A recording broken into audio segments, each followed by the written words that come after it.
വെള്ളിയാഴ്ച വെള്ളിയാഴ്ച നമുക്ക് വെള്ളിയാഴ്ച ഇറക്കാം. 600 രൂപ കിലോ.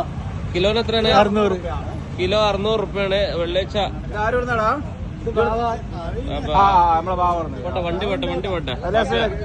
ആ തിന്നോട്ടെ ഇല തിന്നട്ടെ.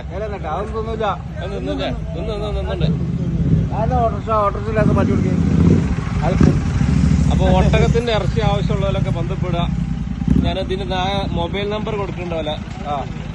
1 കിലോ ഇറച്ചിക്ക് എത്ര? 600 രൂപയാണ് 1 കിലോ ഇറച്ചിക്ക്. അപ്പൊ ആവശ്യക്കാരൊക്കെ ബന്ധപ്പെടുക. എന്നാണ് ഇറക്കേണ്ടത്? വെള്ളിയാഴ്ച വരുന്ന വെള്ളിയാഴ്ച തീണ്ടേക്കാടൊക്കെ ആയിരം. 10-ാം തീയതി 11-ാം തീയതി. അപ്പൊ ആവശ്യക്കാരൊക്കെ ബന്ധപ്പെടുക. ഇതിന്റെ മലയാളിയാണോ? മലയാളി എന്ത് പറഞ്ഞോ? ഞാനല്ല, മലയാളി ഷാപ്പിയാണ്.